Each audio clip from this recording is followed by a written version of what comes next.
Assalamualaikum warahmatullahi wabarakatuh. Innal hamdalillah nahmaduhu wa nasta'inuhu wa nastaghfiruh wa na'udzu billahi min shururi anfusina wa min sayyiati a'malina. May yahdihillahu fala mudhillalah wa may yudlil fala hadiyalah.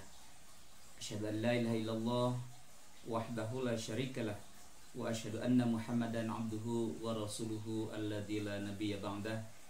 Usini wa iyyakum bittaqwallah wa ta'atihi la'allakum turhamun. A'udzubillahi minasyaitonir rajim. Ya ayyuhalladzina amanu taqullaha haqqa tuqatih wa la tamutunna illa wa antum muslimun, amma ba'd. Alhamdulillah, pada kesempatan ini kita bersilaturahim dalam keadaan sehat, alhamdulillah. Salawat dan salam semoga senantiasa terlimpah curah kepada baginda mulia Nabi Muhammad sallallahu alaihi wasallam beserta keluarga, sahabat, dan umum bagi kita sekalian. Amin ya Allah ya Rabbal Alamin.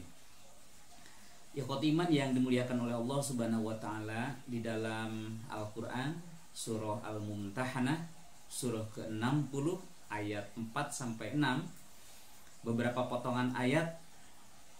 A'udzubillahi minasyaitonir rajim. Qad kanat lakum uswatun hasanatun fi Ibrahim walladzina ma'ah. Jadi kata Allah, sungguh telah ada teladan yang baik pada diri Nabi Ibrahim alaihissalam, walladzina ma'ah, dan juga orang-orang yang bersama dengan Nabi Ibrahim alaihissalam, orang-orang yang membersamainya, orang-orang yang pada saat itu bersama dengan Nabi Ibrahim alaihissalam. Tentu saja yang paling dekat adalah walladzina ma'ah, itu adalah keluarga Nabi Ibrahim alaihissalam, baik itu anak maupun istrinya. Ikhwatiman yang dimuliakan, di dalam sejarah yang sangat fenomenal itu, ya, ditemukan riwayat, ditemukan kisah betapa kisah Nabi Ibrahim alaihissalam dan keluarganya ini menempati posisi yang sangat luar biasa. Kenapa disebut luar biasa? Karena oleh Allah ditintamaskan di dalam Al-Quran, dan itu menjadi uswah hasanah, menjadi pendidikan, pembelajaran, nasihat, menjadi ibroh, menjadi pembelajaran untuk kita sekalian. Nah, ikhwat iman yang dimuliakan, ketika kita bertanya untuk siapa ibroh itu, bukan hanya cerita, bukan hanya kisah, bukan hanya riwayat Nabi Ibrahim alaihissalam, tentu saja ketika kita bicara kisah, bicara riwayat, tetapi juga nabi-nabi yang lain, tetapi juga salafus sholih yang lain. Nah, disebutkan dalam surah Al-Mumtahanah itu, liman kana yarjullah, bagi siapapun pribadi seseorang, yarjullah, yang mengharapkan pertemuan dengan Allah Subhanahu wa taala.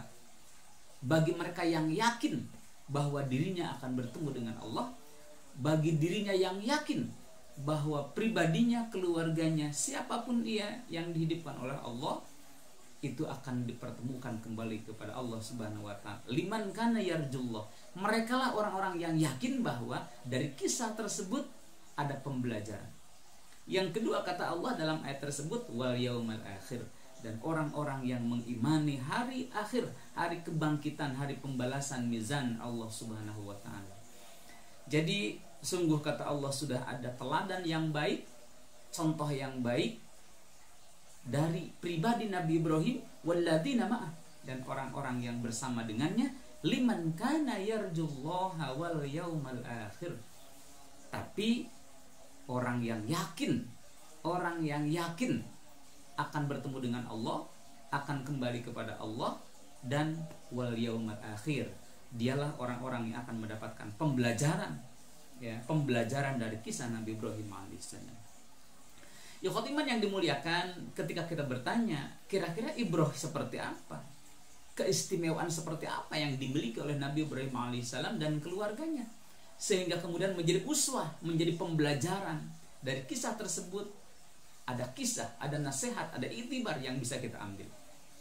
Pertama, khotiman yang dimuliakan, apa istimewanya Nabi Ibrahim dan keluarganya tersebut? Yang pertama, beliau Nabi Ibrahim dan keluarganya meyakini bahwa dirinya adalah seorang hamba Allah Subhanahu wa taala.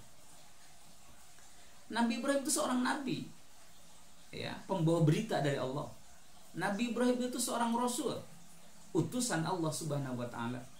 Nabi Ibrahim itu Khalilullah, kekasih Allah Subhanahu wa taala. Tapi di sisi lain beliau meyakini, begitupun keluarganya meyakini, anaknya meyakini, istrinya meyakini bahwa dirinya adalah hamba dari Allah Subhanahu wa taala. Ketika meyakini bahwa dirinya seorang hamba, maka berarti dirinya sudah menempatkan posisi yang sama dengan makhluk Allah yang lain, hamba Allah yang lain, manusia manusia hamba Allah yang lain. Artinya apa? Benar beliau berkedudukan sebagai seorang nabi, benar beliau berkedudukan sebagai seorang rasul, benar beliau berkedudukan sebagai seorang khalilullah, tapi pada dirinya melekat bahwa dirinya adalah seorang hamba Allah Subhanahu wa taala. Ya. Nah, oleh karena itu khotiman yang dimuliakan, di dalam Al-Qur'an surah As-Saffat surah ke-37 ayat 100 itu beliau berdoa layaknya seorang hamba Allah Subhanahu wa taala. A'udzubillahi minasyaitonirrajim. Rabbi habli minas salihin. Nabi Ibrahim berdoa kepada Allah. Nabi Ibrahim berdoa kepada Allah, Rabbi habli minas salihin. Dan ini bukan perkara yang sebentar dari sisi waktu. Kalau kita bicara sejarah, kalau kita membuka sejarah, membuka kisah Nabi Ibrahim alaihissalam, terpaut waktu yang sangat panjang. Dari keinginan beliau mendapatkan keturunan yang soleh, Rabbi habli minas salihin, dengan dianugerahkannya seorang anak, ada rentang waktu yang sangat panjang, tidak pendek. Sehingga kalau kita bicara seandainya beliau seorang nabi, seandainya beliau seorang rasul, seandainya beliau seorang kekasih Allah, tentu saja sangat mudah kepada beliau dan keluarganya meminta kepada Allah. Alasannya apa? Karena beliau sebagai seorang nabi. Tetapi khotiman yang dimuliakan, inilah sekali lagi keistimewaan Nabi Ibrahim alaihissalam. Dia tidak mentang-mentang dirinya seorang nabi, seorang rasul, seorang khalilullah, kekasih dari Allah Subhanahu wa taala. Kalau saya minta kepada Allah langsung dikabul. Faktanya, Rabbi habli minas salihin itu baru dikabulkan oleh Allah Subhanahu wa taala. Fabasyarnahu bigulamin halim 37 ayat 101-nya. Ternyata dalam rentang waktu yang sangat lama dan bahkan diceritakan, dikisahkan, beliau dan istrinya beliau adalah pribadi yang sudah sangat senior dari sisi usianya. Jadi khotiman yang dimuliakan, 37 ayat 100 itu menandakan, meyakinkan kepada kita bahwa beliau memiliki keyakinan secara pribadi, ya, keyakinan secara pribadi bahwa beliau adalah seorang hamba dari Allah Subhanahu wa taala. Begitupun anak dan istrinya, beliau merasa yakin bahwa dirinya adalah seorang hamba dari Allah Subhanahu wa taala. Maka tugas seorang hamba, a'udzubillahi minasyaitonirrajim, Adz-Dzariyat 51-56, wa ma khalaqtul jinna wal insa illa liya'budun. Kecuali menghamba al-khudu, kecuali menghamba at-tadallul, semata-mata kepada Allah Subhanahu wa taala. Jadi beliau meyakini bahwa dirinya seorang hamba yang kalaupun meminta tidak serta-merta dikabulkan oleh Allah Subhanahu wa taala. Faktanya, pada saat beliau usia rentalah, beliau dianugerahkan seorang anak yang solih bernama Ismail pada saat itu. Nah, ikhwat iman yang dimuliakan, dalam ayat-ayat yang lain sangat banyak. Dalam surah 98 ayat 5 itu disampaikan, a'udzubillahi minasyaitonirrajim, wa ma umiru illa liya'budullah mukhlishina lahuddin. Seorang hamba, ya, seorang hamba dalam hal ini Nabi Ibrahim alaihissalam adalah seorang hamba yang sudah diperintahkan semata-mata beribadah kepada Allah dalam keadaan ikhlas, mukhlishina lahuddin. Nah, khotiman yang dimuliakan, itu fakta pertama bahwa beliau adalah seorang hamba, dibuktikan dengan surah As-Saffat 37 ayat 100 dan ayat 102 itu. Bukti yang kedua di dalam surah Ibrahim ayat 37 itu, surah ke-14, ya, surah ke-14 surah Ibrahim ayat ke-37. A'udzubillahi minasyaitonirrajim. Rabbana inni askantu min dzurriyyati biwadin ghairi dzar'in inda baitikal muharram.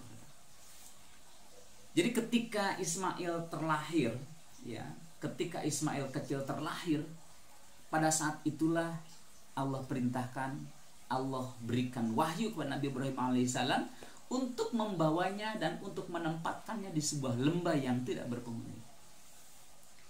Rabbana inni askantu min dzurriyyati biwadin ghairi dzi zar'in inda baitikal muharram. Di lembah yang tidak ada penghuninya, tidak ada sanak saudaranya, tidak ada sumber makanannya, tidak ada sumber minumannya. Kalau sekarang itu di antara Bukit Safa dan Bukit Marwah. Ya. Nah, ikhwat iman yang dimuliakan, ini juga menandakan, ini juga sebagai sebuah tanda bahwa beliau seorang hamba yang apabila diperintahkan oleh Allah Subhanahu wa taala harus taat. Maka karena seorang hamba yang taat, yang al-khudu wa tadallul, maka beliau laksanakan perintah itu dengan sangat baik. Bukan semata-mata, saya ulang, bukan semata-mata beliau taat kepada perintah Allah itu karena beliau seorang nabi dan rasul.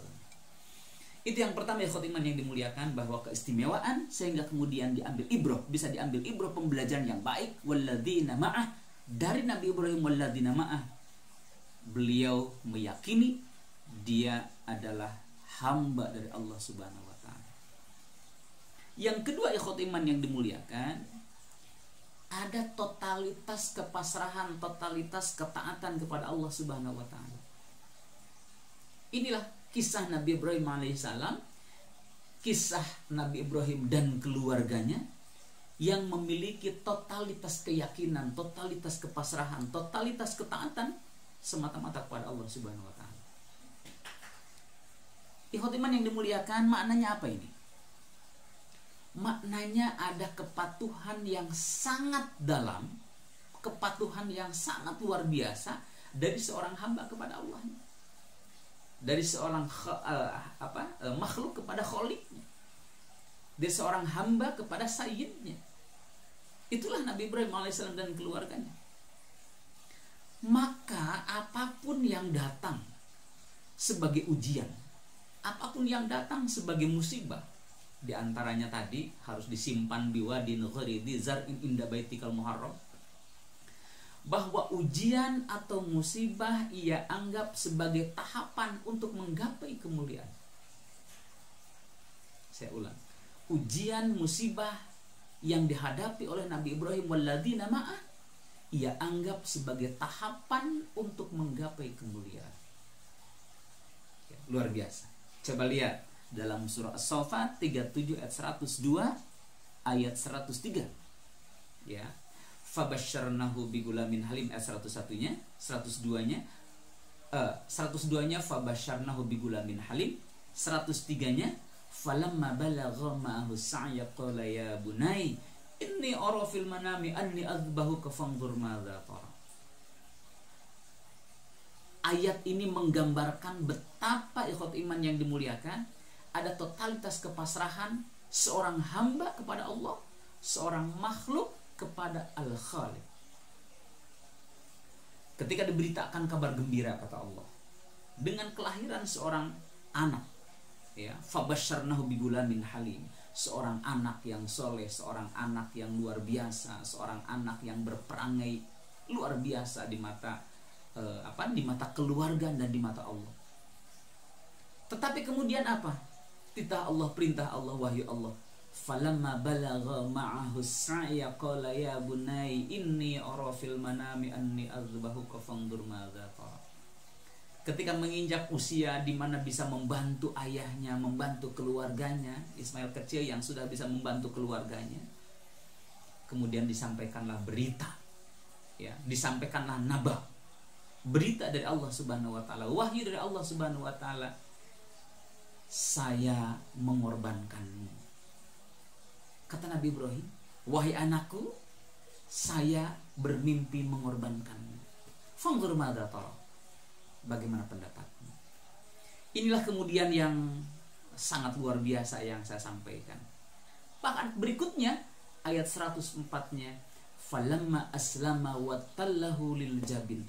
Ketika dua hamba Allah ini sudah berpasrah secara total, sudah taat secara total kepada Allah Subhanahu wa taala, Falamma aslama wa tallahu lil jabin, bahwa keduanya sudah pasrah, kepasrahan yang sangat total kepada Allah Subhanahu wa taala, dan kemudian sudah disiapkanlah itu, disiapkan pisaunya atau goloknya begitu. Untuk apa? Untuk mengorbankan Ismail itu. Wa nadainahu ayya Ibrahim qad saddaqta ru'ya inna kadzalika najzil muhsinin. Luar biasa. Jadi di tengah kepasrahan yang total atas Ida, dalam kepasrahan yang sangat total itu, dalam ketaatan yang sangat total itu kepada Allah Subhanahu wa taala, kemudian dipanggil oleh Allah, wa nadainahu ayya Ibrahim qad saddaqta ru'ya inna kadzalika najzil muhsinin. Engkau telah membenarkan mimpi itu, engkau telah membenarkan ru'yah itu. Maka kata Allah, inna kadzalika najzil muhsinin. Maka balasan untuk orang-orang yang muhsin, balasan untuk orang-orang yang ihsan, balasan orang-orang yang ikhlas, balasan orang-orang yang menerima dengan sangat dengan penuh kepasrahan, totalitas kepada Allah Subhanahu wa taala, maka akan digantikan dengan kemuliaan, digantikan dengan kebaikan yang dahsyat kelak di yaumil kiamah. Kadzalika najzil muhsinin. Jadi khotiman yang dimuliakan, saya ulang, yang kedua adalah totalitas kepasrahan kepada Allah Subhanahu wa taala. Ujian ia anggap sebagai tahapan menuju kemuliaan di sisi Allah Subhanahu wa taala. Barangkali kita juga sama. Yakini itu. Ketika kita mendapatkan ujian, mendapatkan musibah, mendapatkan ketidaknyamanan dalam hidup, apapun bentuknya itu, mau lama mau sebentar dari sisi waktunya, mau berat mau ringan dari sisi yang diterimanya, anggap itu sebagai tahapan menuju kemuliaan kelak di sisi Allah Subhanahu wa taala. Nabi Ibrahim dan keluarganya telah membuktikan bahwa mereka adalah orang-orang yang yakin ketika berpasrah secara total kepada Allah. Beliau yakin bahwa beliau menghadapi ujian ini semata-mata adalah tahapan untuk menggapai kemuliaan di sisi Allah Subhanahu wa taala. Bahkan diberikan bonus oleh Allah. Kemuliaan kelak di yaumil qiyamah, kemuliaan yang didapatkan di dunianya bahkan diberikan bonus oleh Allah Subhanahu wa taala. Apa bonusnya? 112 dan 113 surah As-Saffat 37 itu. Ya. Ada bonusnya. Apa kata Allah bonusnya itu? Selain apa? Selain najazil muhsinin, ada kebaikan kelak yang akan diberikan oleh Allah Subhanahu wa taala. Ya. Apa bonusnya itu? Ayat 110-nya, mohon maaf. Kadzalika najzil muhsinin innahu min ibadinal mu'minin. Innahu min ibadinal mu'minin. Ayat yang sebelumnya ayat 108-nya, wa tarakna alaihi fil akhirin, dikenang oleh orang-orang yang hidup di kemudian waktu. Dikenang oleh orang-orang yang hidup di kemudian waktu. Kemuliaannya, kebaikannya, ihsannya dikenang. Wa tarakna alaihi fil akhirin salamun ala Ibrahim, kata Allah. Maka keselamatanlah bagi Ibrahim dan keluarganya. Kadzalika najzil muhsinin innahu min ibadinal mu'minin. Ini bonus. Lihat sekali lagi bonus ayat berikutnya. Wa basyarnahu bi ishaqa nabiyyam minas solihin. Nabi Ibrahim dikaruniai bukan hanya Ismail, tapi dikaruniai anak namanya Ishak yang kelak menjadi nabi dan kelak menjadi bagian dari orang-orang yang soleh. Ini luar biasa ini. Jadi bonus kemuliaan itu bukan hanya ia yakini akan ia dapatkan di yaumil qiyamah kelak, tetapi di dunia sudah diberikan kemuliaan, bonus yang luar biasa dari Allah Subhanahu wa taala. Apa itu? Diberikan kabar gembira dengan kelahiran Ishak yang kelak akan menjadi nabi dan bagian dari orang-orang yang soleh. Jadi khotiman yang dimuliakan, seandainya kita menganggap, meyakini bahwa kita seorang hamba dan kita akan total berpasrah kepada Allah Subhanahu wa taala, artinya apa? Kita sedang menyongsong kemuliaan dari Allah Subhanahu wa taala. qad kanat lakum uswatun hasanatun fi Ibrahim walladzina ma'ah. Jadi yang kedua, ujian, musibah, ketidaknyamanan dalam kehidupan itu ia anggap sebagai sesuatu yang sebagai tahapan menuju kemuliaan dari Allah Subhanahu wa taala. Yang terakhir, ikhwat iman yang dimuliakan, beliau yakin seorang hamba, beliau juga melakukan ketaatan, kepasrahan secara total kepada Allah. Dan yang ketiga, beliau merasa bahwa kolektivitas sangat dibutuhkan di dalam apa? Di dalam menjaga keyakinannya kepada Allah Subhanahu wa taala. Kolektif. Jadi bukan hanya Nabi Ibrahim saja, tapi anaknya harus menjadi anak yang soleh, istrinya, keluarganya harus menjadi istri dan keluarga yang soleh, yang solihah. Maka ketika kita melakukannya secara kolektif, melakukannya secara bersama-sama, saum kolektif kita lakukan, mudah. Ibadah haji kita kolektif, kita berjamaah kita lakukan itu, mudah. Maka ketika kita lakukan sendiri-sendiri, kadang-kadang fardiyah sendiri-sendiri, kadang-kadang kita susah, sulit, tidak mudah itu. Maka oleh karena itu Nabi Ibrahim mempraktekkan bahwa beribadah itu secara kolektif. Ya, bukan hanya beliau sebagai seorang nabi, tetapi anaknya ia solehkan, ia didik, ia arahkan, ia bimbing menjadi anak yang soleh. Istrinya ia arahkan, ia nasihatkan, ia bimbing menjadi istri yang salehah. Keluarganya juga diarahkan, dibimbing, dinasihati untuk menjadi keluarga yang soleh. Jadi ikhwat iman yang dimuliakan, secara kolektif keluarga ini menjadi uswah. Maka kalau beliau meyakini beliau seorang hamba, kemudian taat secara pasrah, taat dan pasrah secara total kepada Allah Subhanahu wa taala. Satu lagi, secara kasat mata kita melihat betapa keluarga ini menjadi keluarga yang istimewa. Ada kolektivitas ketaatan kepada Allah Subhanahu wa taala. Ya, ada kolektivitas ketaatan, ada kolektivitas beribadah, ada kolektivitas al-khudu, ada kolektivitas at-tadallul kepada Allah Subhanahu wa taala. Jadi Nabi Ibrahim melakukan tidak sendiri, tetapi dilakukan bersama-sama dengan anaknya, bersama-sama dengan istrinya. Ya. Saya ulang ayatnya, surah As-Saffat ayat 102 itu ada kolektivitas. Falamma balagha ma'u sa'ya qala ya bunayya inni ara fil manami anni adbahuka fanzur madza tara. Ada saat, ada momen di mana musyawarah dilakukan dengan keluarganya. Ada momen, ada saat musyawarah dilakukan dengan anaknya, dilakukan dengan istrinya. Sehingga Nabi Ibrahim alaihissalam tidak mentang-mentang seorang nabi yang mendapatkan wahyu, kemudian perintah ini diterima dengan bulat-bulat, tidak. Tetapi ditanyakan kepada keluarganya, fangdur madza taro, silakan bagaimana pendapat kalian, kata Nabi Ibrahim alaihissalam. Jadi ada kolektivitas kebersamaan, ada kolektivitas ketaatan kepada Allah Subhanahu wa taala di keluarga Nabi Ibrahim alaihissalam. Maka ikhwat iman yang dimuliakan, kalau kemudian saya ingin pungkas ya pertemuan kita pada kesempatan ini di dalam surah Al-Ahqaf surah ke-46 ayat 13. Ya, a'udzubillahi minasyaitonir rajim. Innal ladzina qalu rabbuna Allah tsumma istaqamu fala khaufun 'alaihim wa lahum yahzanun. Dijanjikan, dijamin oleh Allah Subhanahu wa taala, siapapun yang istiqomah, siapapun yang istimror, siapapun yang berpegang teguh, ya, satu, dia memiliki keyakinan bahwa dirinya seorang hamba dari Allah Subhanahu wa taala. Yang kedua, siapapun yang meyakini, siapapun yang bertahap ingin secara pasrah dan total taat kepada Allah Subhanahu wa taala. Dan yang ketiga, siapapun yang ingin secara kolektif, ya, secara kolektif kita ditakdirkan oleh Allah ada di jalan sabil, ada di jalan sirat yang lurus kepada Allah Subhanahu wa taala, maka jaminan orang-orang yang istiqomah dalam tiga kriteria ini, maka Allah jamin fala khaufun 'alaihim wa lahum yahzanun, kata Allah. Maka dia tidak akan ragu, tidak akan khawatir, tidak akan takut, kelak akan dibantu oleh Allah Subhanahu wa taala.